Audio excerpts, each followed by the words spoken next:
कक्षा 8 के सभी प्यारे विद्यार्थियों का स्वागत है आपके अपने YouTube channel Shri Ram classes में। और प्यारे विद्यार्थियों, आपके जो 16 तारीख को जो पेपर होने वाला है NMMS परीक्षा का, उसमें आपके जो मेट के 90 क्वेश्चन आएंगे। 90 क्वेश्चन आपके मेट के आएंगे। तो वो ये जो मेट के जो 90 क्वेश्चन आएंगे वो बहुत ही आसान से क्वेश्चन होते हैं। आपको थोड़ा सा दिमाग लगाना है और आप आराम से जो 90 में से आप जो 80 प्लस प्रश्न है जो आप आराम से सही कर सकते हैं। आप 90 में से 90 भी जो क्वेश्चन वो सही कर सकते हैं। थोड़ा सा दिमाग आपको लगाना है और आप आराम से इन प्रश्नों को अच्छे से कर सकते हैं बिना किसी तैयारी के। तो थोड़ी सी तैयारी मैं आपको करवा देता हूँ ताकि आपके जो ये 90 में से आपके जो 80 प्लस प्रश्न है वो आप आराम से इस वीडियो के माध्यम से आप कवर कर लेंगे। तो आइए वीडियो को शुरू करते हैं। ये आपके पेपर आपके सामने इस प्रकार का आपके पेपर आएगा, जिसमें आपको सबसे पहले रोल नंबर लिखना है और फिर आपको जो अपना है वो पेपर करना शुरू करना है। ठीक है, इसको एक बार आप पढ़ लेना। ये क्या क्या निर्देश दे रखे हैं। इस पेपर में आपके 180 क्वेश्चन होंगे, जिसमें 90 क्वेश्चन आपके मेट के होंगे और 90 क्वेश्चन आपके सेट के भी होंगे।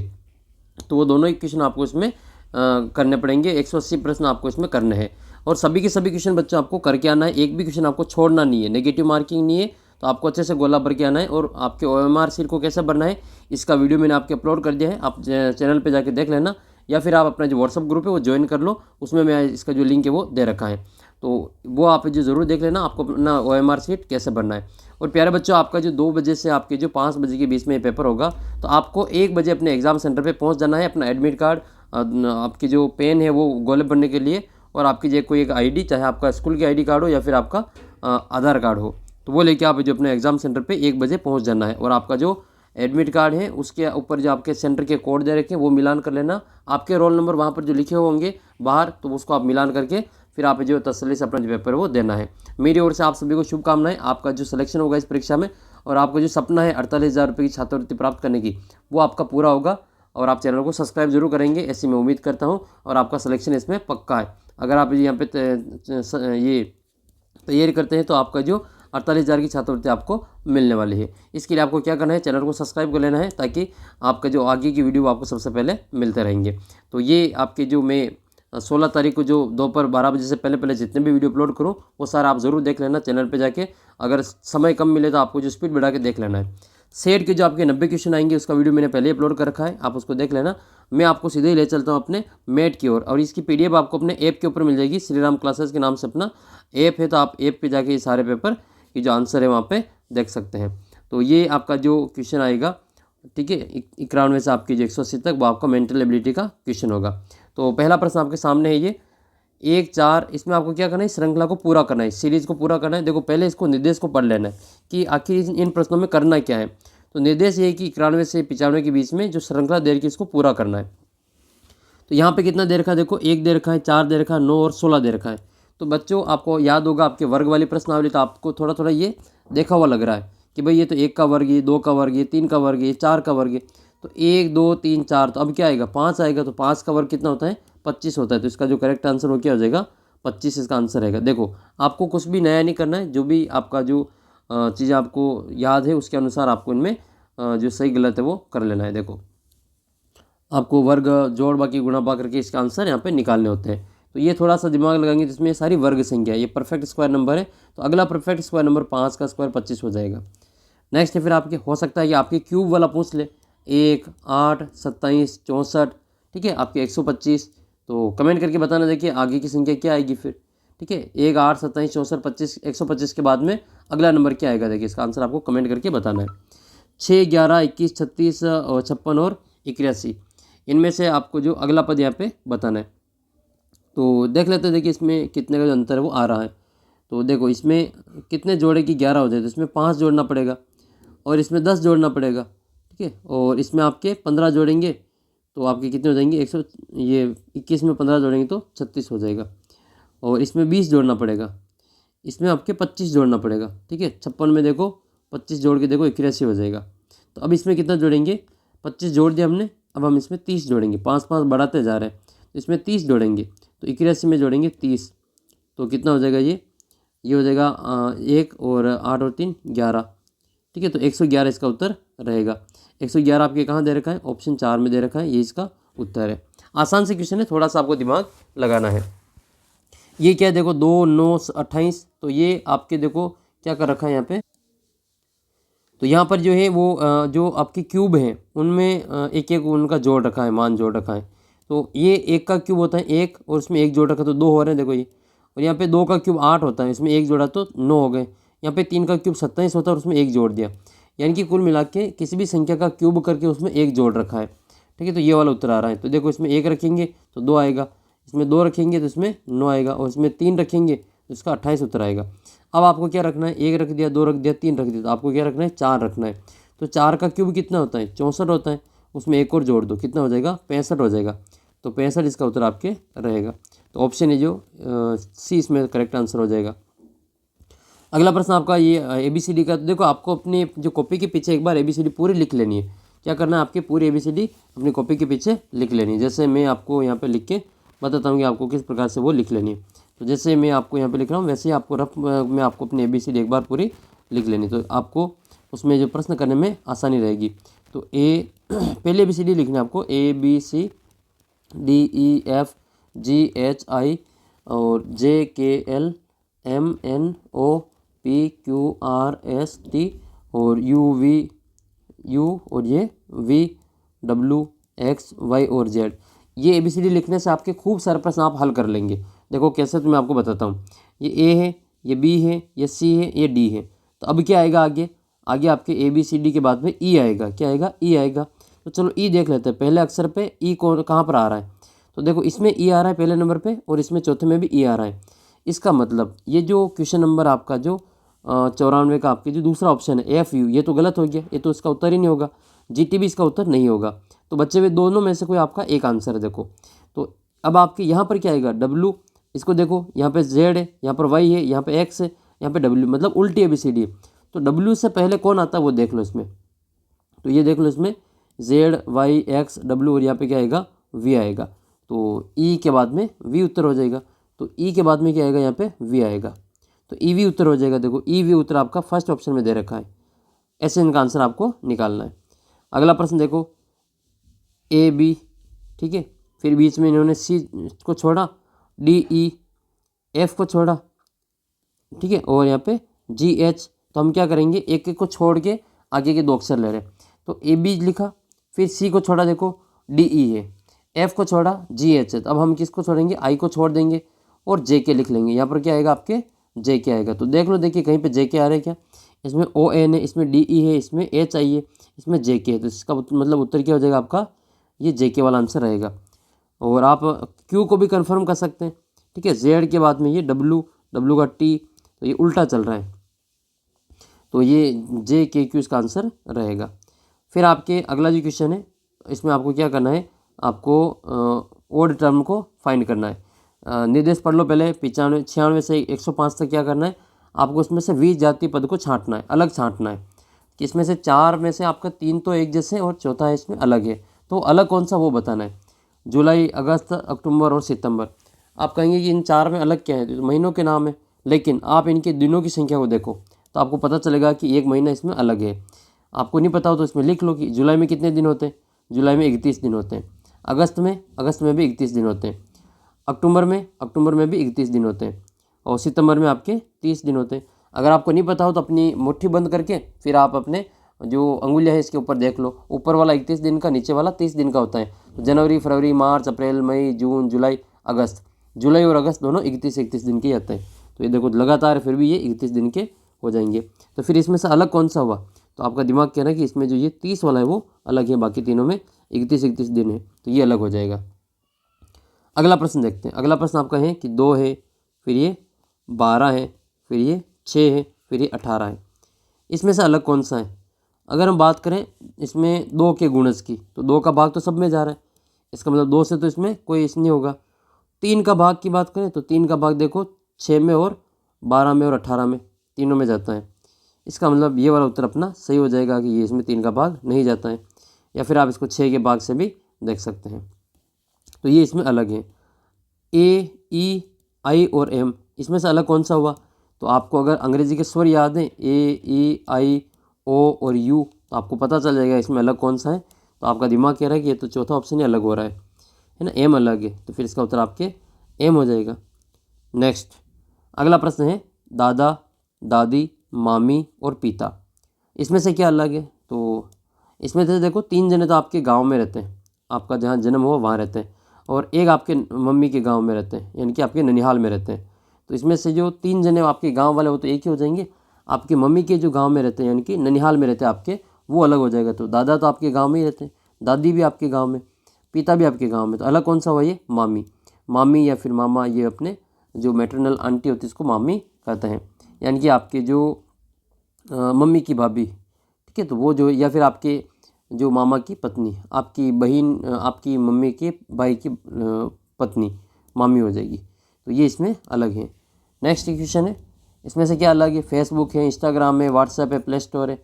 तो बहुत ही अच्छा, आपने तो बहुत ही जल्दी से दिमाग लगा लिया कि इसमें से जो है प्ले स्टोर अलग है, क्योंकि इन सभी को तो प्ले स्टोर से डाउनलोड करते हैं। ये सभी सोशल मीडिया है, फेसबुक है, इंस्टाग्राम है, व्हाट्सएप है, ट्विटर है जिसको हम एक्स कहते हैं। तो ये सभी क्या है? इंस्टाग्राम है, ये सभी क्या है? यूट्यूब, ये सभी आपके सोशल मीडिया है। और इनको डाउनलोड करना पड़ता है, तो कहाँ से डाउनलोड करते हैं? प्ले स्टोर से करते हैं। तो अलग कौन सा हुआ? प्ले स्टोर हो जाएगा। उम्मीद करता हूँ कि आपको ये समझ में आ रहा होगा इसमें वी जाति कैसे छांटते हैं। फिर आपके केरल है, आंध्र प्रदेश है, तमिलनाडु और गांधीनगर है। तो 3 तो इसमें स्टेट है, ये स्टेट है, ये स्टेट है, ये स्टेट है, और ये इसकी कैपिटल है। किसकी कैपिटल है? ये किसकी राजधानी है? तो गांधीनगर जो है गुजरात की राजधानी है। तो इसका मतलब ये गुजरात होता तो ठीक रहता, या तो गांधीनगर है। 3 तो राज्य दे दिए और एक किसी की राजधानी दे दी इन्होंने, तो अलग कौन सा हुआ? राजधानी वाला इसमें मैटर अलग हो जाएगा। ऐसा ही क्वेश्चन आपको वहाँ पे करने हैं। अगला प्रश्न देखो, पारा है, लोहा है, तांबा है और चांदी है। इन चारों में से एक अलग है, फिर भी आपको यहाँ पे देखना है। तो जो पहला ऑप्शन है वो इसमें आप लगा दिया होगा आपने कि इसमें पारा अलग है। पारा अलग कैसे है? तो देखो, ये ठोस अवस्था में होता है, ये सॉलिड है, चारों ही धातु हैं, ये ठोस है, तांबा भी ठोस है, और इसमें चांदी भी ठोस है। लेकिन पारा जो होता है वो धातु होते हुए भी ये क्या है? आपके लिक्विड फॉर्म में होता है, द्रव अवस्था में पाया जाता है। तो आपके साइंस में भी क्वेश्चन आ सकता है कि कौन सी धातु द्रव अवस्था में होती है, तो फिर आपको पारा कर देना है। और चांदी जो होती है वो विद्युत की सबसे अच्छी सुचालक होती है। और इसके अलावा जो सोना होता है वो सबसे तन्य धातु होती है। सबसे तन्य धातु की पूछे आपको, तो आपको उत्तर कर देना है सोना। जो जो सोना होता है वो सबसे तन्य धातु होती है, उससे सबसे लंबा तार खींचा जा सकता है। 1 ग्राम सोने से 2 किलोमीटर लंबा तार बनाया जा सकता है। अगले प्रश्न की ओर बढ़ जाते हैं। क्वेश्चन नंबर आपका, अच्छा इसका उत्तर आपको पता चल गया होगा। इसका उत्तर आपकी क्या है? ये पारा इसमें अलग है। पारा जो थर्मामीटर में भी काम आता है, तो इसका उत्तर आपको क्या करना है? पारा कर देना है। नेक्स्ट है आपके, पाली है, उदयपुर है, भरतपुर है, नीमच है।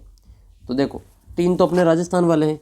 आपको लग रहा है कि ये पाली भी राजस्थान में है, उदयपुर भी राजस्थान में है, भरतपुर भी राजस्थान में है, लेकिन ये राजस्थान में नहीं है। इसका मतलब 3 तो अपने राजस्थान वाले एक हो जाएंगे और ये नीमच अलग हो जाएगा। नीमच कहाँ पर आता है? ये एमपी में आता है, मध्य प्रदेश में। और कमेंट करके बताओ, देखिए मध्य प्रदेश की राजधानी क्या है। नेक्स्ट है लाल, नीला, सफ़ेद और रंग। तो देखो, 3 तो रंगों के नाम है, इसका मतलब ये तो तीनों एक ही है, इसमें रंग अलग हो जाएगा। तो ऑप्शन नंबर 2 इसका करेक्ट आंसर रहेगा।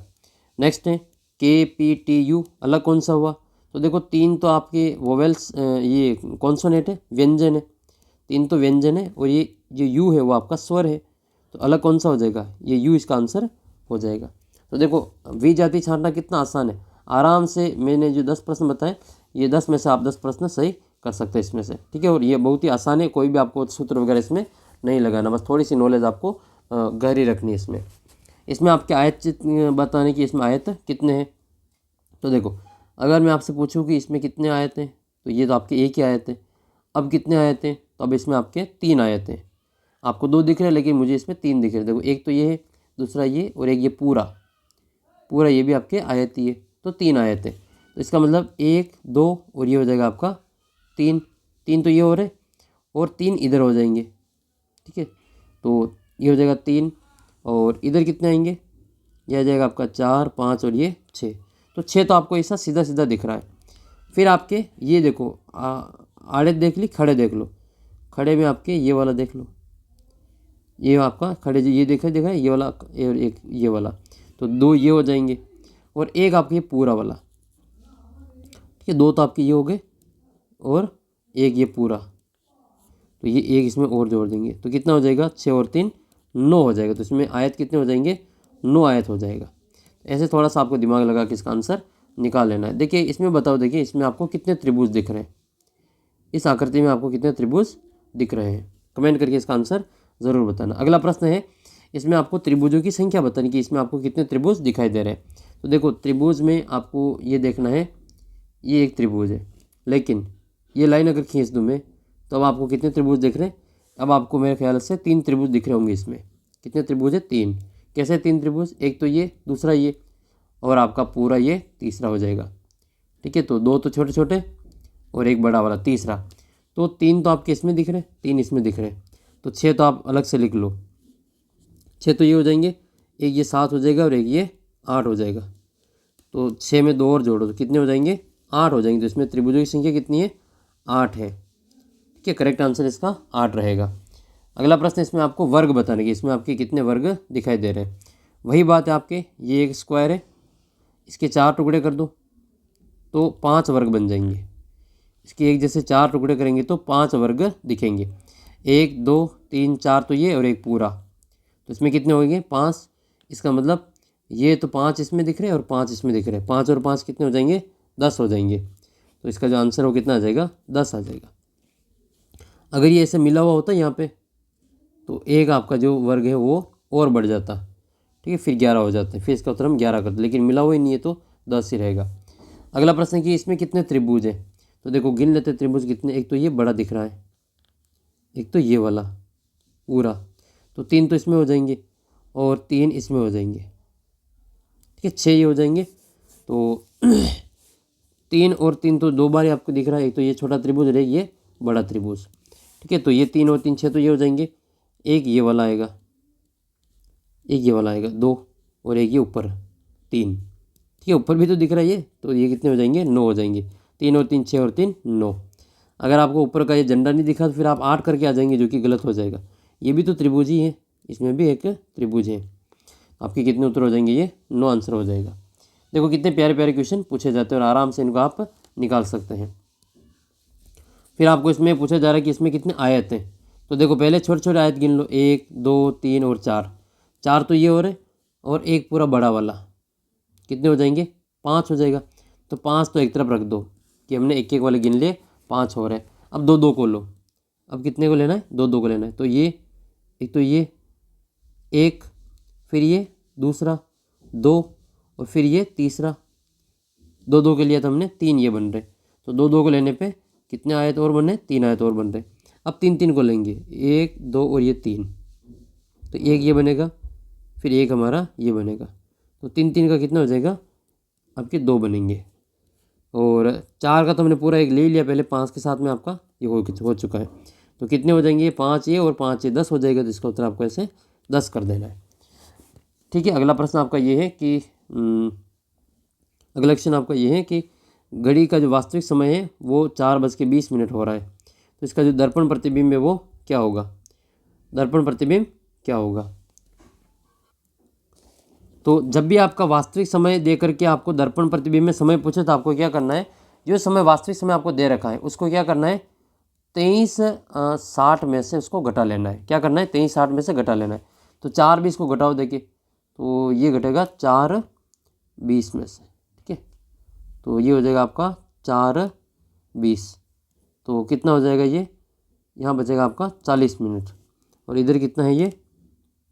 अच्छा, ये अगर आपकी जो संख्या है, 1 मिनट इसको हम वापस चेक करते हैं। तो अगर ये संख्या जो है आपके 11 से छोटी है, ठीक है, 11 से छोटी है, तो आपको इसको 11:60 में से घटा लेना है। और 11 से बड़ी आए तो फिर आपको क्या करना है? 23:60 में से घटाना है। तो ये संख्या देखो 10 से छोटी है, तो आपको क्या करना है? 11:60 में से घटा लेना है। तो यहाँ पर इसको में से घटाएंगे तो 11 में से 4 जाएगा तो 7 बचेगा। तो 7:40, ये 7:40, यानी कि ये जो समय है वो आपके 11 बजे से ज़्यादा हो, ठीक है, या फिर 12 बजे से ज़्यादा हो, तो फिर 11 और 12 के बीच में समय हो तो फिर आपको 23:60 में से घटाना है। और 10 तक, 1 से लगा के 10 तक की घंटे आपको दे रखे हो तो फिर आपको 11:60 में से घटा लेना है। जैसे कि अगला वाला देखो, घड़ी का वास्तविक समय 12:05 है, दर्पण का प्रतिबिंब कितना होगा? तो इसको देखो ये 12:05 दे रखा है, इसको अब 11:60 में से नहीं घटा सकते, तो इसको किस में से घटाएंगे? फिर 23:60 में से घटाएंगे। देखो ये 12 घंटे ये हो रहे हैं और ये 24 घंटे हो रहे हैं, तो ये 12 घंटे हैं, तो 12 घंटे वाले को हम 24 घंटे में से घटाएंगे। तो इसका जो उत्तर है वो आपके आ जाएगा यहाँ पे 12:05 हो रहे हैं, तो इसको 23:60 में से 12:05 को घटा देंगे। 5 मिनट है तो ये 5 सेकंड है, तो इसको 0:05 को घटाएंगे। 10 में से 5 गए तो 5, और 6 में से 5 में से 0 गए तो 5, 55। और यहाँ पे 23 में से 12 घटाएंगे तो 11 बचेगा, तो 11:55। ऑप्शन नंबर जो ये सी है इसका करेक्ट आंसर रहेगा। अगला जो प्रश्न है, घड़ी में जो दर्पण प्रतिबिंब है वो आपकी 4 बज रही है, तो आपको क्या करना है, इसका वास्तविक समय बताना है। तो वही बात है, आपको ये समय अगर 11 से छोटा दिखे तो आपको 11:60 में से घटा देना है।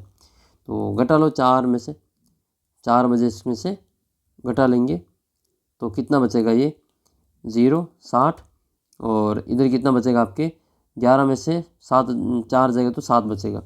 तो 7 तो घंटे और 60 मिनट, तो यहाँ तो आपकी कुछ 7:60 का मतलब क्या हुआ, आपकी कितनी बज गई, पूरी 8 बज गई, तो इसका उत्तर आपके 8 हो जाएगा। अगला प्रश्न है कि लीप वर्ष कौन सा होता है। तो लीप वर्ष की बात करें तो याद रखना, लीप वर्ष में जो आपके 366 दिन होते हैं। कितने दिन होते हैं, 366 दिन होते हैं, और इसमें जो फरवरी वो 29 दिन की होती है। और बात करें सामान्य वर्ष की तो उसमें 4 का भाग पूरा पूरा जाता है, तो उसको हम क्या कहेंगे, लीप वर्ष कहेंगे। तो इसमें 4 का भाग पूरा पूरा जाएगा, तो ये लीप वर्ष हो जाएगा। ठीक है, जैसे 2000 के बाद में फिर आपका 2004 है, 2004 के बाद में 2008 है, 8 के बाद में 12 है, 12 के बाद में 16 है, फिर 2020 है, 2024 लीप वर्ष था, फरवरी 2024 आपके लीप वर्ष था। और 2024 के बाद में अब आपके जो अगला लीप वर्ष है वो कब आएगा, आप मुझे कमेंट करके बता देना इसका आंसर। नेक्स्ट है फिर आपके अगला प्रश्न है कि गणतंत्र दिवस को रविवार था, तो शहीद दिवस जो 30 मार्च है वो किस वार को होगा। तो देख लो यहाँ पे गणतंत्र दिवस के दिन को कितनी तारीख होती है, 26 जनवरी होती है, और शहीद दिवस 30 जनवरी को मनाते हैं। गांधी जी का यहाँ पे जो उस दिन जो मृत्यु हुई थी, तो यहाँ पर जो 26 तारीख को रविवार है, तो 27 को सोमवार, 28 को मंगलवार, 29 को बुधवार, और 30 तारीख को आपके गुरुवार हो जाएगा। तो इसका उत्तर आपको गुरुवार कर देना है। नेक्स्ट है अगला जो प्रश्न आपका, इस प्रकार से आपको जो ये आंसर वो कर लेना है। अगले क्वेश्चन में आपको क्या करना है, विकल्प दे रखे हैं, इनमें से जो लुप्त पद, इसको जो एक खाली जगह छोड़ रखी है उसको आपको यहाँ पे भरना है। तो यहाँ पे क्या क्या दे रखा है वो देख लेते हैं। देखो यहाँ दे रखा है आपको 4, 9, 19, 24 और 34। तो इसमें कितने का अंतर है, इसमें 5 का अंतर है। इसमें कितने का अंतर है, इसमें 10 का अंतर है। तो फिर इसमें अंतर देख लेते हैं, इसमें कितने का अंतर आ रहा है। तो 24 में से घटाएंगे हम इसमें 19, तो 14 में से 9 जाएगा तो 5, और ये 15 बचेगा। 1 मिनट हम वापस देखते हैं, सर ये तो 5 के अंतर इसमें, ठीक है, तो इसमें आपके 5 का अंतर आ रहा है वापस, और ऊपर वापस 24 और 34 का अंतर 10 है। तो एक बार 5, एक बार 10, एक बार 5, एक बार 10 का अंतर आपके दिख रहा है। तो अगर इनके अंदर 10 का अंतर है तो अब किसका अंतर आएगा, 5 का अंतर आएगा। तो इसमें 5 जोड़ दो, 34 में अगर हम 5 को जोड़ेंगे तो 4 और 5 9, कितना हो जाएगा, ये 34 में 5 जोड़ेंगे तो 39 इसका आंसर रहेगा। तो 39 आपका तीसरे ऑप्शन में दे रखा है, ये इसका करेक्ट आंसर रहेगा। इसी प्रकार से आपको ABCD वाला हल करके बता देते हैं कि इसका आंसर आपके कितना आएगा। ठीक है, तो इसको हम यहाँ पे हल करते हैं। तो यहाँ पर दे रखा आपके ABCDEFGH।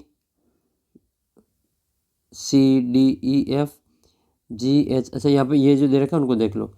यहाँ दे रखा आपका, देखो D से शुरू हो रहा है ये, यहाँ पे 3 अक्षर, यहाँ पे 4 अक्षर, तो इसका मतलब 4, 3, तो यहाँ 2 और यहाँ पे 1 अक्षर आएगा। तो यहाँ से शुरू हो रहा है आपका ये, तो D के बाद में EF है, और G नहीं है, ठीक है, बीच में G नहीं है, HIJ और K। इसका मतलब इसके बीच में कोई एक अक्षर छूट रहा है, तो यहाँ पर हमने एक को छोड़ा तो यहाँ पे भी एक को छोड़ेंगे, और उल्टी ABCD वो चल रही है। तो C को छोड़ेंगे तो उल्टी ABCD क्या आएगी, आपका B आएगा। तो पहले B आ जाएगा और बाद में A आएगा, न कि AB, तो B आएगा ये। अगला प्रश्न है कि 2, 5, 11, 2, 5 और 11, और यहाँ पे कितना है 23 और 31 है। तो आपके यहाँ कितना आएगा बीच में, वो आपको इसमें बताना है। तो आइए इसको भी हम यहाँ पे देख लेते हैं। तो यहाँ पे कितने का अंतर है, देखो 3 और 5 में अंतर, 2 और 5 में अंतर है 3 का, और 5 और 11 में अंतर है 6 का। ये 3 का पहाड़ा बन रहा है। तो आप देखिए इसमें जो आगे 3 और जोड़ेंगे तो 9 हो जाएगा, तो इसमें आपके 9 का अंतर होगा। तो अगली संख्या देखिए, अगर आपके इसमें 9 का अंतर इसमें आ रहा है तो 9 को देख लेते हैं। तो 11 में जोड़ेंगे 9, तो ये 20 हो रहा है, लेकिन इसका मतलब ये तो आ नहीं रहा है आंसर, तो ये तो इसका आंसर नहीं होगा। फिर इसमें कितने का अंतर आ रहा है ये देख लेते हैं। तो ये जो अंतर है 31 में से आपको घटाना है 13 को, तो 11 में से 3 जाएगा तो ये आपका 8 बचेगा, और 2 में से 1 जाएगा तो 18। तो यहाँ तो अंतर है 18 का, यहाँ पे था 3 का और यहाँ पे 6 का। तो इसके जो डबल होते जा रहे हैं, कितने होते जा रहे हैं, डबल होते। 1 मिनट देख लेते हैं इसको, 6 और 3 9। अगला प्रश्न आपका 1/4 1/2। ये देखो इसमें कितने का अंतर है, इसमें आधे का अंतर है, इसमें 1/4 का अंतर है, और इसमें कितने का अंतर, इसका डबल हो रहा है, 2 का डबल 4 और 4 का डबल 8 हो रहा है।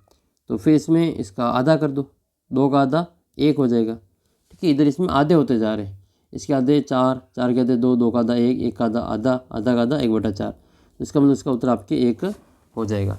नेक्स्ट है आपके, जैसे ये दे रखा आपको 2 3 4 6 6 और 8 12।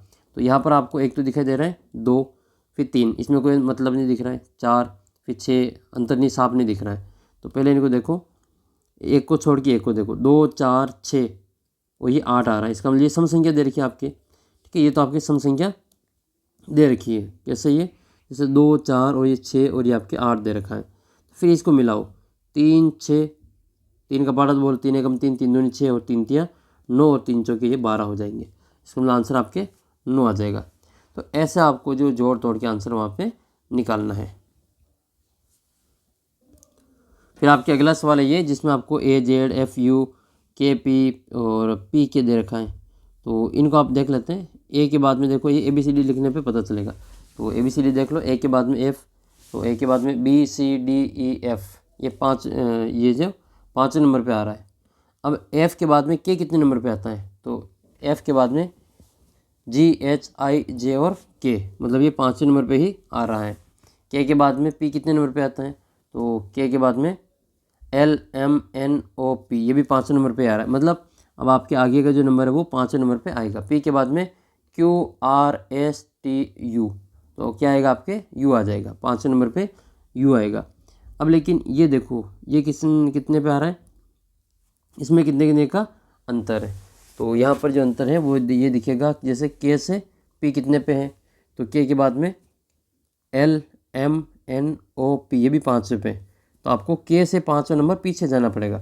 तो आप ABCD लिख लेना, उससे सही रहेगा ये ABCD E F G H I J K L। ठीक है, तो K से पीछे 5 नंबर पे, तो 1 2 3 4 और 5, तो क्या आएगा आपके, ये F आ जाएगा। क्या आ जाएगा, ये F आ जाएगा, 5 नंबर पे F आ रहा है। तो UF इसका जो उत्तर है वो रहेगा। अगला प्रश्न आपके कि एक पासे की 2 स्थितियाँ दर्शाई गई है, तो 5 के नीचे क्या है वो आपको बताना है। ठीक है, नीचे की सतह पर 5 है, तो ऊपर की सतह पर क्या होगा। तो देखो, जो सामने दिखाई दे रहे हैं वो तो नहीं होंगे, वो तो इसमें नहीं होंगे। या फिर आप यूँ कह सकते हैं कि नीचे अगर 5 है तो इसमें यहाँ पर क्या क्या हो सकते हैं वो बताना आपको। तो यहाँ पर एक तो देखो 1 नहीं है, और तो 2 तो है आपके, इसमें 3 भी है, तो ये तो यहाँ पे हो नहीं सकते। ठीक है, देखो यहाँ पे 3 नहीं हो सकता है, यहाँ पे 3 नहीं या हो सकता है, यहाँ पे भी 3 और 2 नहीं हो सकते। तो ये तो इसका आंसर नहीं होंगे, 4 भी नहीं होगा। तो आपका आंसर क्या हो जाएगा, फिर आपका 1 1 हो जाएगा।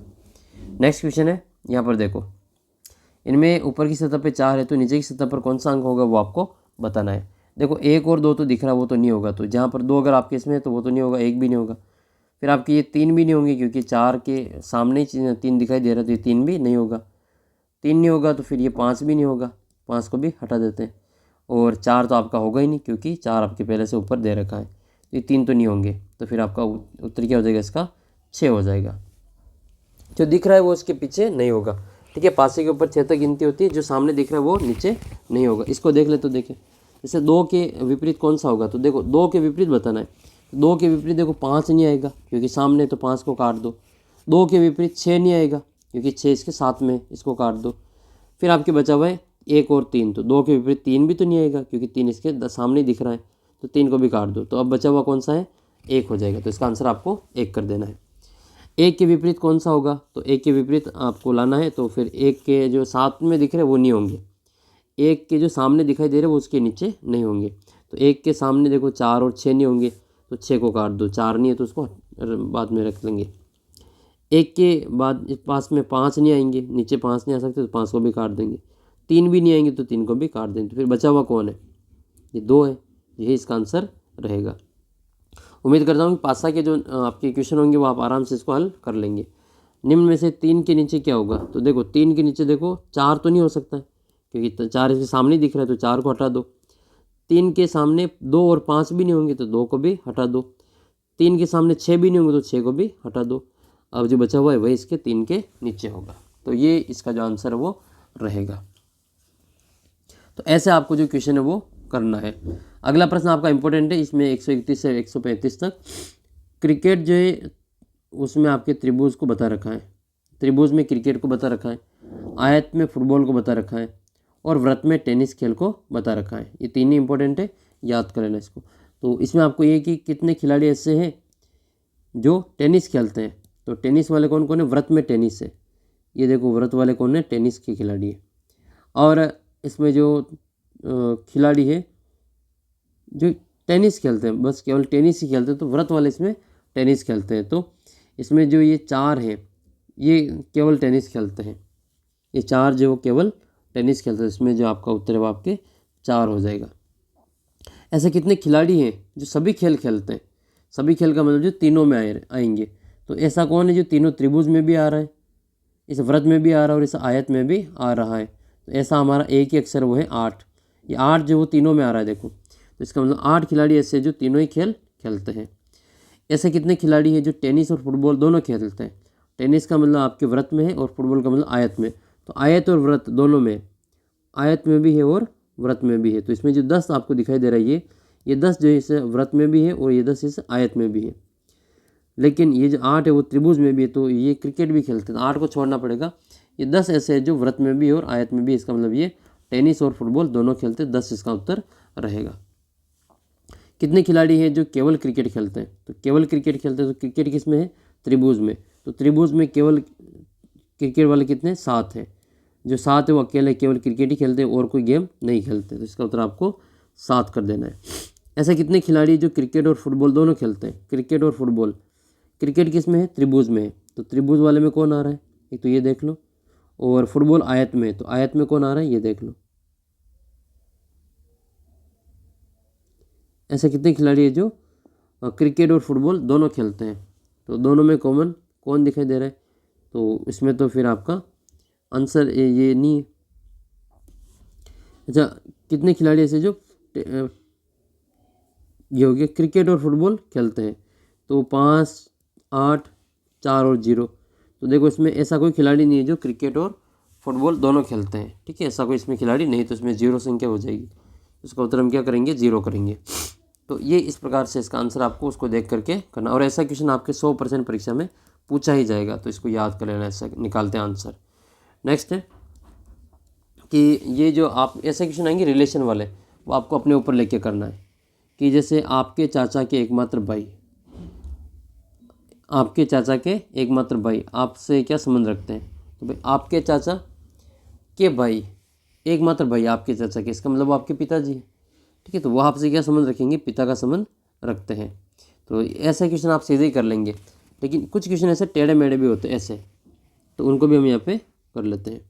जैसे यहाँ पे दिखाई दे रहा है कि ए जो है वो क्या है, यहाँ पर मैं आपको बताता हूँ कि ए बी का भाई है।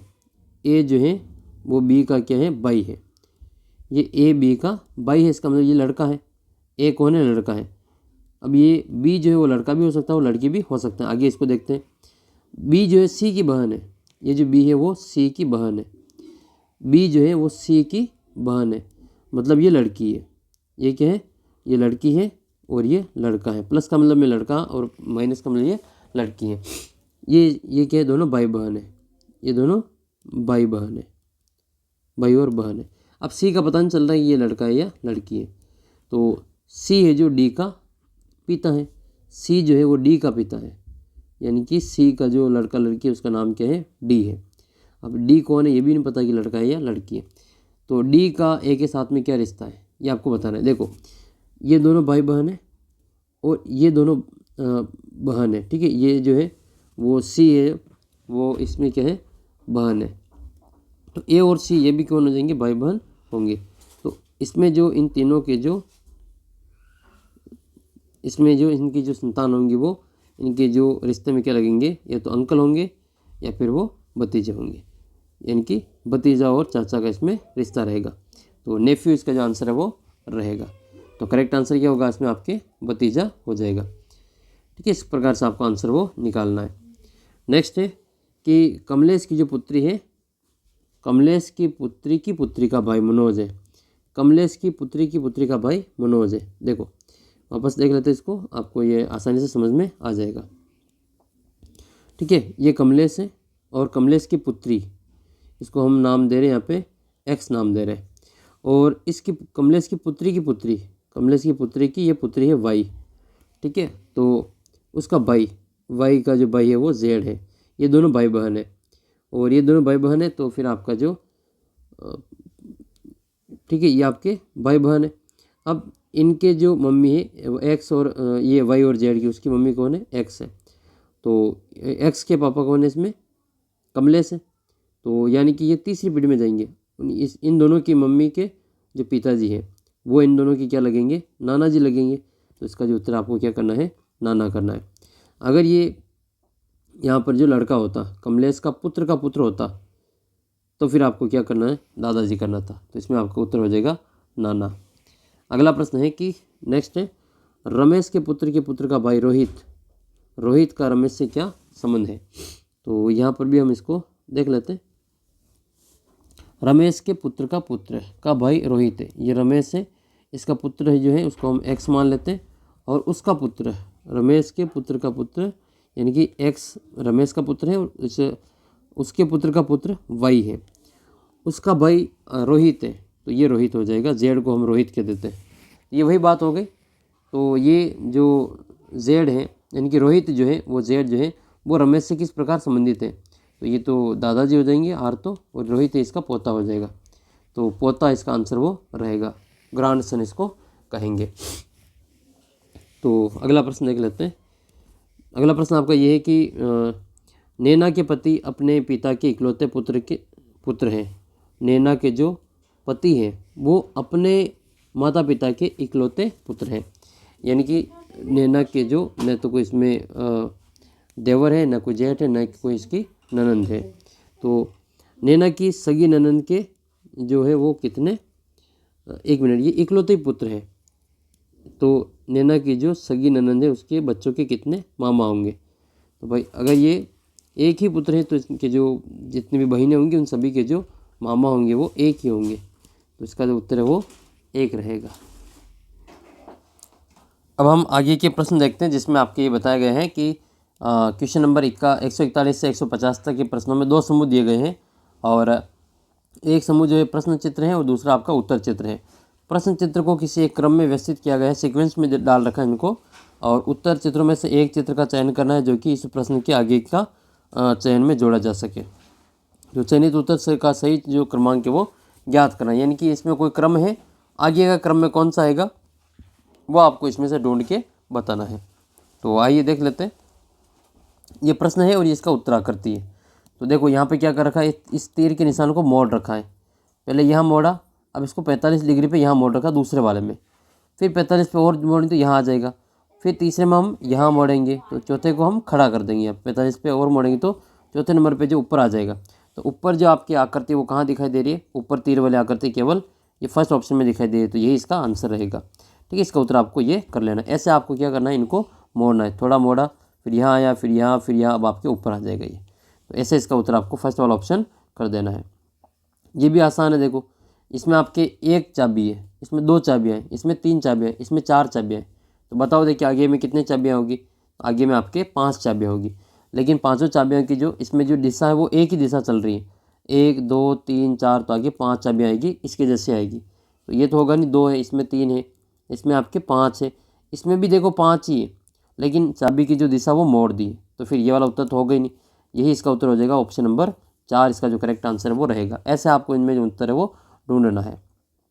इसमें देखो यहाँ पे इस त्रिभुज में एक बिंदु, इस वर्ग में आपके एक ही पॉइंट है, इस वर्ग में आपके 2 पॉइंट कर दिए, लेकिन इसकी दिशा बदल दी, ठीक है, इससे ये आगे आ गया, फिर यहाँ से यहाँ आ जाएगा और 2 की जगह 3 हो जाएगा, 3 से ये यहाँ आ जाएगा और इसकी जगह पे ये 4 हो जाएगा। तो अब 4 से ये यहाँ आएगा तो इसकी जगह कितनी हो जाएगी, 5 हो जाएगी। तो यहाँ पर आएगा, इस कॉर्नर पे आएगा, इस कॉर्नर पे देखो कहाँ पे 5 बिंदु दिखाई दे रहे हैं। तो इस कॉर्नर पे, इसमें तो 4 बिंदु है, इसमें तो बिंदु ही नहीं, इसमें भी 5 बिंदु, लेकिन ये इस कॉर्नर पे आ रहे हैं, तो वो तो कॉर्नर सही नहीं। अपना कॉर्नर ऑप्शन ए वाला हो जाएगा, फर्स्ट इसका करेक्ट आंसर रहेगा। अगला प्रश्न देख 144 वाला देखते हैं। इसमें देखो ये चतुर्भुज है और अंदर आपका ये त्रिभुज है, यानी कि अंदर तो आपके 3 भुजा वाला है और बाहर आपके 4 भुजा है। इसने अब की बार चेंज कर दिया, इसमें अब की बार क्या किया कि 3 भुजा वाला बाहर आ गया और 4 भुजा वाला अंदर चला गया, और अंदर वाले को गहरा कर दिया, बाहर वाले को, इसमें बाहर वाला अंदर चला गया, उसका रंग वो चेंज हो गया है। तो यहाँ तो 4 भुजा के अंतर्गत 3 भुजा वाला है, फिर 3 भुजा के अंदर 4 भुजा वाला है, फिर नेक्स्ट में क्या हो रहा है, एक भुजा को बढ़ा दिया गया, तो ये 5 भुजा वाला बाहर है और ये 4 भुजा वाला अंदर है। इसके अगले में क्या किया, 4 भुजा वाला बाहर चला गया और 5 भुजा वाला अंदर आ गया। अब 5 भुजा वाला बाहर जाएगा तो अगली बार जो भुजा होगी वो 6 भुजा बनेगी, ठीक है, ये 6 भुजा हो जाएगी, षटभुज बन जाएगा ये।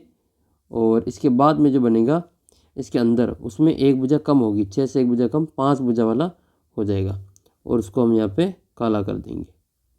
तो ये पंचभुज जो है इस प्रकार से ये बनेगा।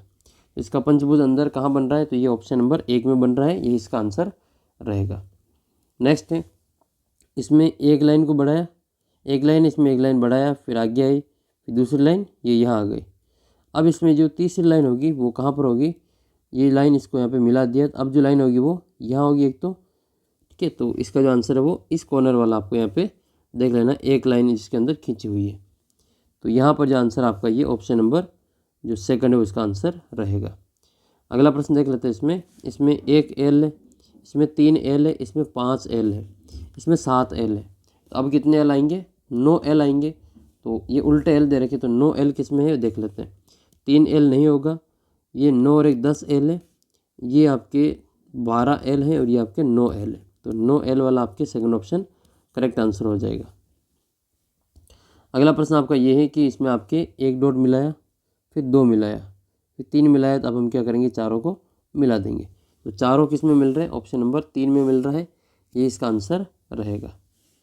अगला प्रश्न आपका ये है, इसमें आपके एक षटभुज दे रखा है, इसके अंदर ये डिज़ाइन बन रही है। तो इसमें एक डिज़ाइन है, फिर आगे दूसरी डिज़ाइन, फिर 3 डिज़ाइन है, फिर 4 डिज़ाइन है। अब आपकी कितनी हो जाएगी, 5 डिज़ाइन हो जाएगी। तो 5 डिज़ाइन वाला उत्तर जो आपके इसमें करेक्ट आंसर रहेगा। तो 5 डिज़ाइन में भी आपके कौन सा है, पहला वाला तो खाली है और यहाँ तक आपके 5, तो ऐसे आकृति कहाँ दिख रही है, ऑप्शन नंबर 1 इसका जो करेक्ट आंसर है वो रहेगा। नेक्स्ट 149 में तीर का निशान आगे बढ़ा रहे, फिर नीचे ला रहे, पीछे जा रहे, ऊपर जा रहे, फिर ये आगे जाएगा।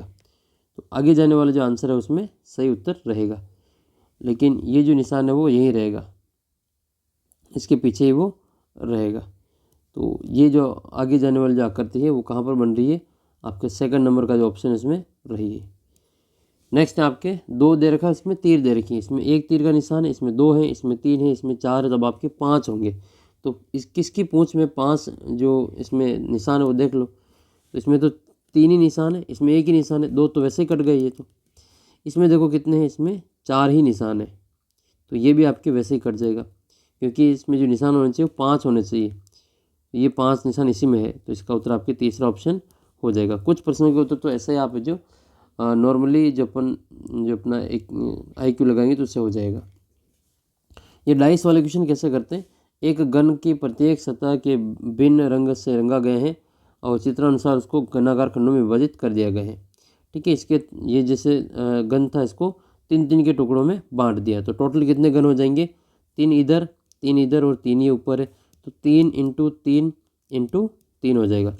तो टोटल कितने घन हो जाएंगे, 3 × 3 × 3, तो 3 का घन कितना हो जाएगा, 27 हो जाएगा।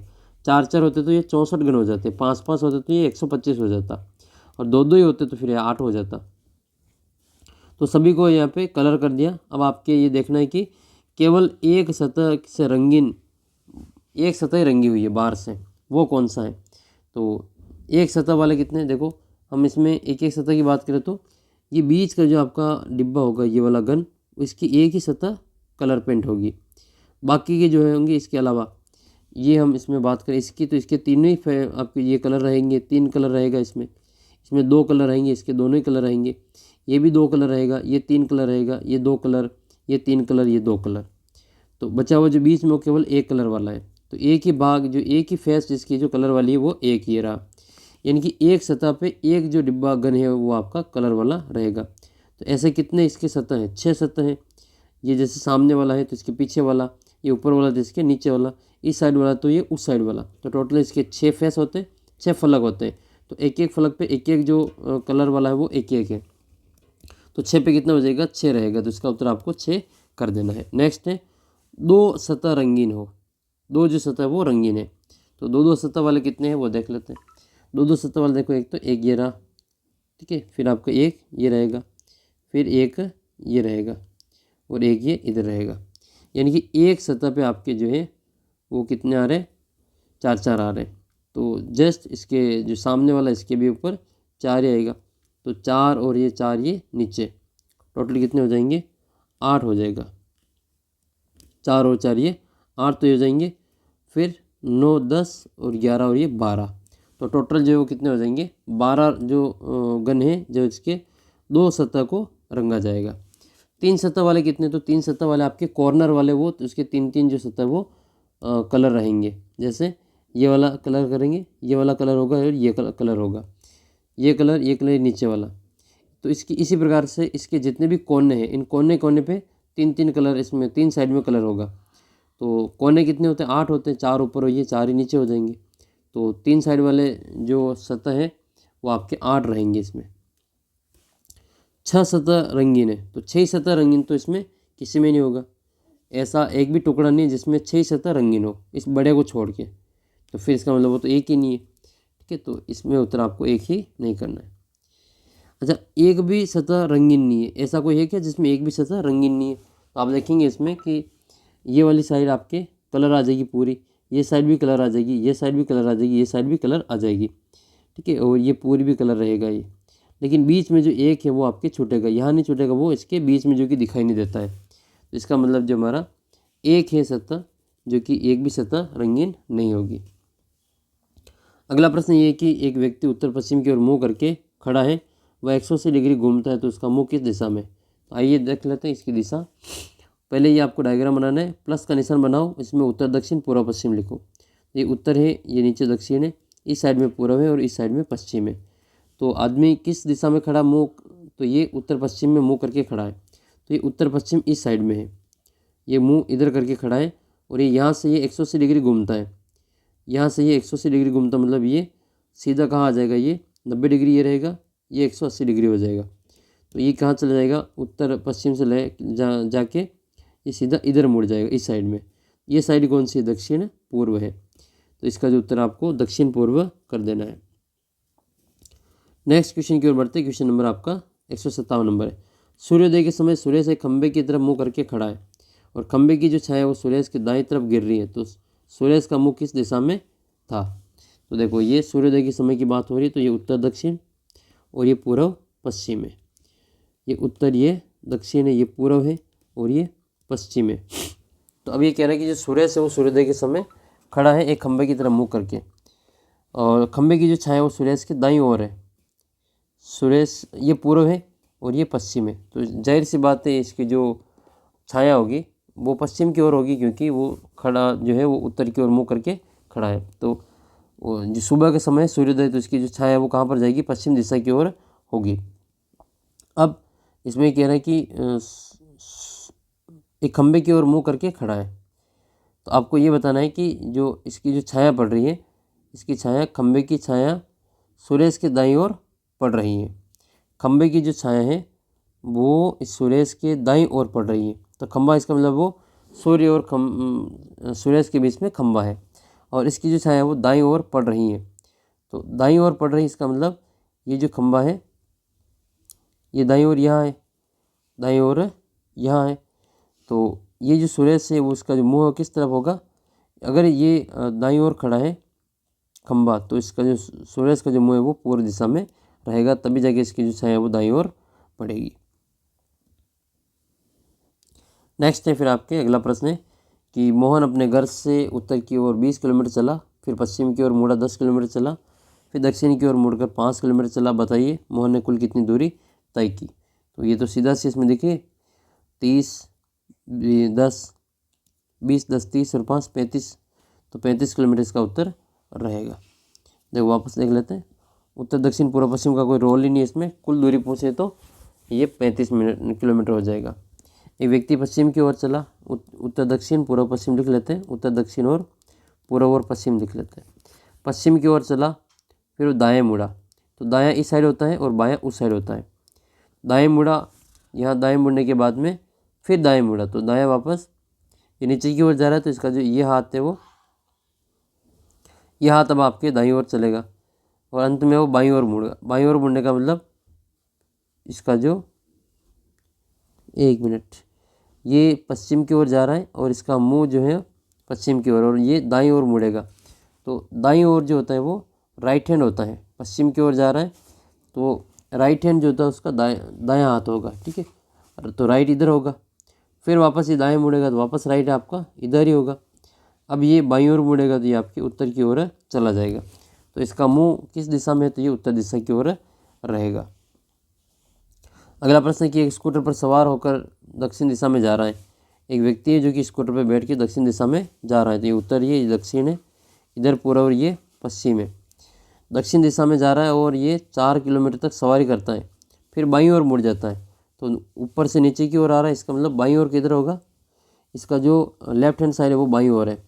तो बाईं ओर मुड़कर 2 किलोमीटर की सवारी करता है, फिर दाईं ओर मुड़ेगा, तो यहाँ से फिर दाईं ओर आपकी ये वाली साइड रहेगी। तो अब आपके 4 किलोमीटर ये चलता है। तो बताओ अब वो किस दिशा में जा रहा है, तो ये नीचे ही जा रहा है। तो नीचे जा रहा है तो इसकी दिशा आपकी कौन सी हो जाएगी, दक्षिण दिशा इसका उत्तर रहेगा। आगे के जो प्रश्न 161 से 65 तक, ये आकृतियों के अंदर और बाहर को विशेष नियम के द्वारा संख्या दी गई है। तो प्रत्येक प्रश्न में एक आकृति दी गई है प्रश्नवाचक वाली, उस रिक्त स्थान को भरने के लिए सही विकल्प का चयन आपको करना है। तो यहाँ पर आपके इसमें दे रखा है कि यहाँ पे जो यहाँ पर जो नियम लग रहा है वही नियम यहाँ लग रहा है, तो ये दोनों का जो नियम है वापस इसमें भी लगाना है। तो देखो यहाँ से ये 17 लाना है, तो 17 लाने के लिए एक बार ये सभी पूर्ण वर्ग संख्या है, 4 25 36 16 किसी न किसी का वर्ग है। तो 4 2 के वर्ग है, 25 5 के वर्ग है, 36 6 का वर्ग है, 16 4 का वर्ग है। देखिए 2 को 4 को 6 को और 5 को जोड़ के देख लेते हैं, इससे 17 आता हो तो ये भी चेक कर लेंगे। तो ये हो जाएगा आपका 6 और 4 10, 10 और 5 15 और 2 17। इसका मतलब इसका जो वर्गमूल निकाल के जोड़ेंगे तो 17 हो रहा है इसमें।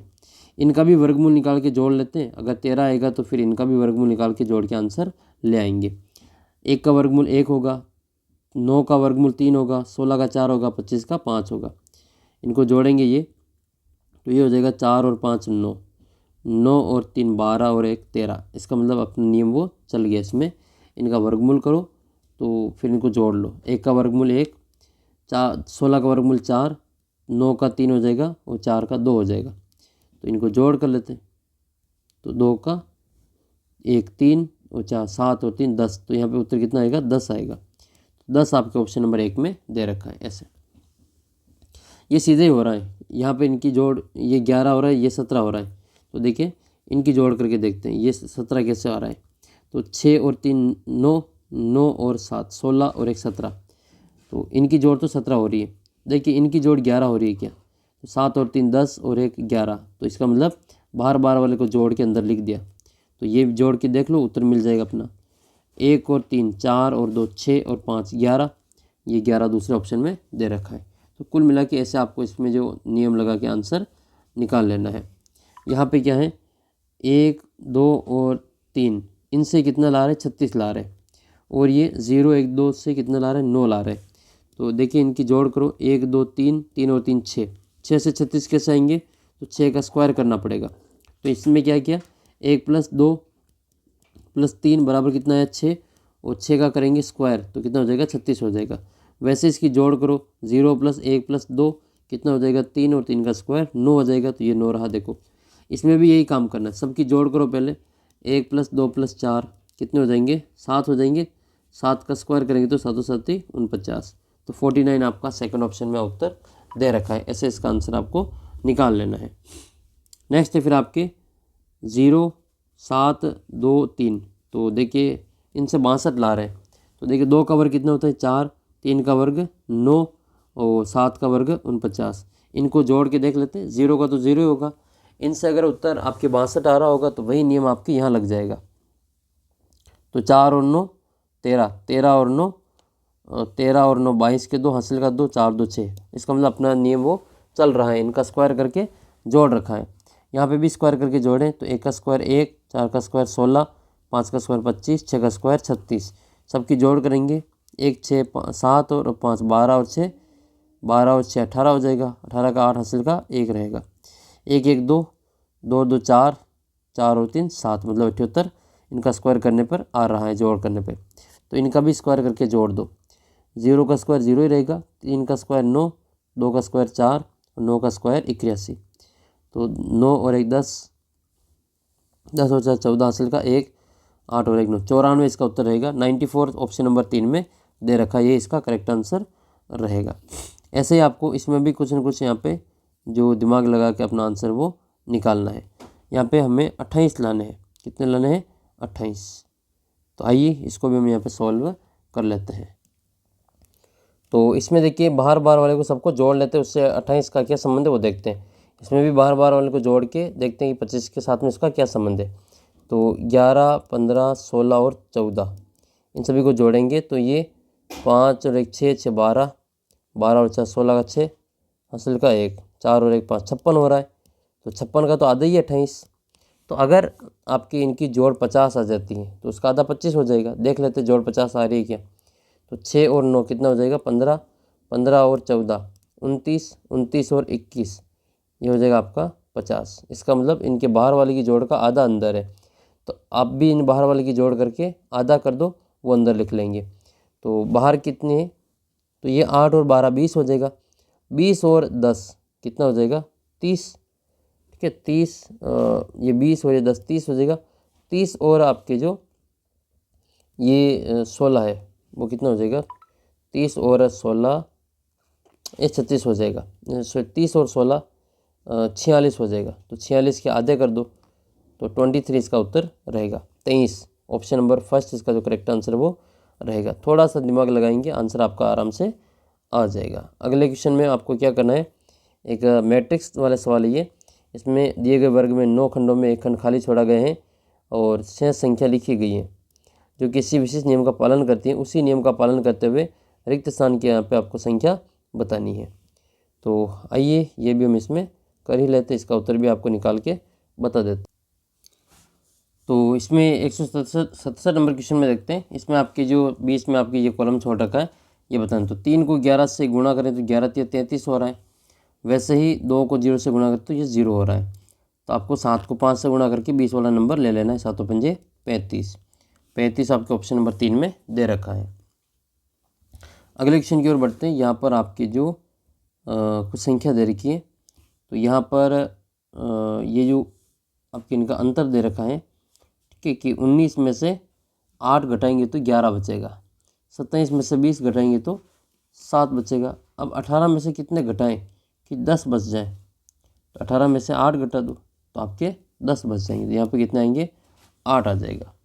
अगला जो क्वेश्चन आपके सामने है यहाँ पर आपको जो इस नंबर की जगह पे क्वेश्चन मार्क की जगह पे आपको इसमें से नंबर भरना।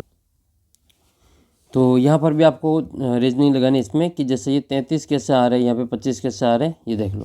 तो बाहर वाले को गुणा करते हैं 11 छंग 66, आधा करो 66 के तो 33 आ जाएगा। वैसे अगर यहाँ पे भी हो रहा होगा तो यहाँ पे भी कर लेंगे। तो 10 × 5 50 हो जाएगा। 50 का आधा 25 हो जाएगा। इसका मतलब यहाँ पे क्या हो रहा है 9 चौके 36 और 36 के आधे करेंगे तो 18 हो जाएगा। तो इसका उत्तर कितना आएगा आपके 18 आंसर आ जाएगा ये। नेक्स्ट क्वेश्चन आपके ये 2 3 5 या 2 7 17, 3 11 19 और यहाँ पे बताना है। तो यहाँ पर आप प्राइम नंबर देखिए जैसे 2 3 5, 5 के बाद में 7 11, तो यहाँ पे कितना आ जाएगा आपके 13 आ जाएगा। 13 के बाद में 17 19 और 23, ये आपकी अभाज्य संख्या का सीरियल चल रहा है। तो यहाँ पर क्या आ जाएगा आपके 13 आंसर रहेगा। तो 13 आपके ऑप्शन फर्स्ट में दे रखा है। अगला प्रश्न ये कि 4 में से कोई एक विकल्प अलग है, उस अलग आकृति को आपको चुनना है कि इन चारों में से एक आकृति अलग कौन सी है। इसमें तीर बाहर की ओर है, इसमें तीर बाहर की ओर है, इसमें तीर बाहर की ओर है, और ये तीर भी बाहर की ओर है, इसमें तो सेम ही है। फिर रही बात इस डॉट की, तो डॉट जो है वो इसके सीध में है, इसके भी सीध में है, इसके भी सीध में, लेकिन इसके सीध में नहीं है। इसका मतलब तीसरा उत्तर इसमें अलग है। अगला प्रश्न है, इसमें इसको बराबर दो भागों में बांट रही है लाइन, ये लाइन बराबर दो भागों में बांट रही है, ये लाइन बराबर दो भागों में बांट रही है,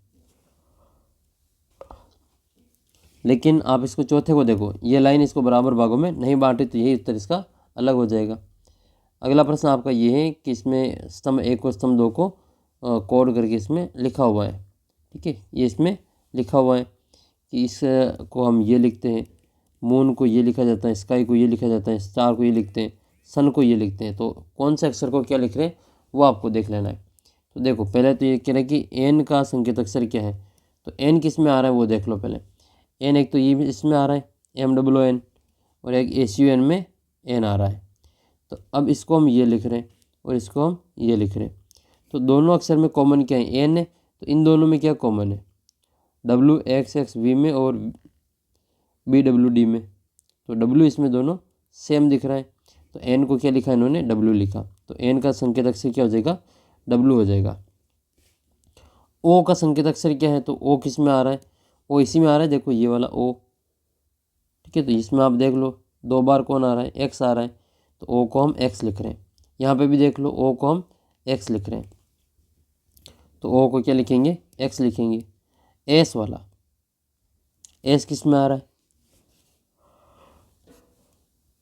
तो इन तीनों में ही आपके S आ रहा है, तो ऐसा अक्षर इसमें ढूंढो जो तीनों में आ रहा है, TBH या PCBA या BWD, तो B इसमें तीनों में आ रहा है देखो, तो इसका मतलब S को क्या लिखा है इन्होंने, B लिखा है। ऐसा आपको जो संकेत अक्षर भी निकाल लेना है। नेक्स्ट है इनकी दर्पण प्रतिबिंब देखना है, तो इनके निशान बदल जाते हैं, दर्पण में ये उल्टे हो जाएंगे, ये झंडी जो इधर हो जाएगी, तो इसका उत्तर आपके तीसरा ऑप्शन रहेगा। अच्छा, जो दर्पण के पास में होता है उसका प्रतिबिंब उसके पास में ही बनता है, जो दर्पण से दूर होता है उसका प्रतिबिंब दर्पण से दूर ही बनता है। इसमें देखो ये दर्पण लगा हुआ है, ये P आपके B बन जाएगा, A उल्टा हो जाएगा और MW हो जाएगा, तो ये इसका उत्तर रहेगा। ठीक है, तो ये इसका आंसर आपके ऑप्शन 3 में दे रखा है। इस नव को दर्पण में देखेंगे तो कैसा दिखेगा, तो ये वह इधर आ जाएगा इसके पास में, और ये उल्टा आएगा वह, और न भी इसका उल्टा आएगा, तो ये 1 हो जाएगा ऐसा उल्टा, तो 1 आपके ये इस प्रकार से दे रखा उल्टा 1। अगला प्रश्न आपका ये है कि स्टेट को ये लिखा जा रहा है कि STAT, स्टेट को ये लिखा जा रहा है, माउस को ये लिखा जा रहा है, तो लोटस को क्या लिखेंगे। तो इसमें देखो ये तो क्रम से तो कोई अक्षर आ नहीं रहा है कि 5 नंबर पे आ रहा है, तो M5 में तो आता नहीं है S, तो इन्होंने इनको फिक्स नंबर दे दिया, कोड कर दिया कि भाई हम इसमें जो S है इसको 5 लिखेंगे, L को 9 लिखेंगे, A को 4, T को 3, E को 6 लिख रहे हैं। तो आपको इसमें क्या क्या ज़रूरत है वो निकाल लो। L, तो L को क्या लिख रहे हैं, 9 लिख रहे हैं, तो पहले L को 9 लिखेंगे। O को क्या लिख रहे हैं, O इधर आ जाओ, O को 7 लिख रहे हैं, O को 7 लिख रहे हैं, तो O को 7 लिखेंगे। T को क्या लिखा, T को 3 लिख रहे हैं, तो ये 3 हो जाएगा। U को क्या लिख रहे हैं, U को 1 लिख रहे हैं, तो ये 1 हो जाएगा। S को हम 5 लिख रहे हैं, तो 97315 इसका आंसर रहेगा। 97315 आपके ऑप्शन नंबर 4 में दे रखा है। इसमें क्या कह रहा है ये, इसमें कह रहा है कि भाई इसमें मोबाइल को ये लिखा जाता है, तो फ़ोन को क्या लिखेंगे, M को क्या लिखा है इन्होंने, L लिखा है, M को इन्होंने L लिखा है, ठीक है, और O को इन्होंने N लिखा है, ठीक है, O को इन्होंने N लिखा है। इसके अलावा B को इन्होंने A लिखा, मतलब उल्टा चल रहे हैं, तो हम क्या करेंगे इन सभी को, E को इन्होंने D लिखा है, E को D लिखा है, तो हम भी इसमें उल्टा चलेंगे। P को हम क्या लिखेंगे, O लिखेंगे, तो P का तो हो जाएगा आपके O। H का हम G लिखेंगे, तो O के बाद में G आ जाएगा, और O को हम क्या लिखेंगे, N लिखेंगे। ठीक है, एक मिनट, और O को हम N लिखेंगे, और N को हम M लिखेंगे, N को क्या लिखेंगे, M लिखेंगे। जो लास्ट बचा हुआ E है इसको हम क्या लिखेंगे, तो ई को हम डी लिखेंगे। ये कहाँ पे दिखाई दे रहा है, ऑप्शन जो है अपना थर्ड है वो इसका करेक्ट आंसर रहेगा। तो ये हमने जो आपके जो पेपर हुआ था उसमें 90 मिनट मिलेंगे आपको। मैंने ये 1 घंटे में आपका जो पूरा पेपर वो सोल्व करके बताएं। अब आपको इसके साथ में गोले भी भरने, तो टाइम मैनेजमेंट करते हुए आपको सभी प्रश्नों के गोले भर देना है। कुछ क्वेश्चन के उत्तर आपको अगर नहीं भी आते हैं फिर भी उनको गोले भर के आना है, क्योंकि नेगेटिव मार्किंग नहीं है तो आपके कोई भी क्वेश्चन नहीं छूटना चाहिए। सारे के सारे गोले भर के आना है। 180 में से 180 गोले आपको भर के ही आना है। और OMR शीट कैसे भरनी उसका वीडियो मैंने अपलोड कर दिया है। इसका टेस्ट आप देना चाहते हो तो ऐप के ऊपर मिल जाएगा टेस्ट, लिंक अपने व्हाट्सअप ग्रुप में मिलेगा, तो व्हाट्सअप ग्रुप ज्वाइन कर लो। इस वीडियो के नीचे डिस्क्रिप्शन बॉक्स में व्हाट्सअप ग्रुप का लिंक भी दे रखा है। और 16 तारीख को 12 बजे से पहले पहले मैं जितने भी वीडियो अपलोड करूँगा उन सभी को आप अच्छे से देख लेना। उसी में से आपका जो पेपर है अधिकतर क्वेश्चन देखने को मिलेंगे। तो जल्दी मिलते हैं आपको अगले वीडियो में। आपने सेट वाला पेपर देख लिया होगा, नहीं देखा तो उसको भी देख लेना, क्योंकि इसके सारे क्वेश्चन मैंने सेट वाले करवा दिए। तो ये पेपर मैंने पूरा आपको सोल्व करवा दिया 180 प्रश्नों का। इसमें से खूब सारे प्रश्न आपकी परीक्षा में देखने को मिलेंगे। जल्दी मिलते हैं आपको अगले वीडियो में, तब तक जय हिंद जय भारत।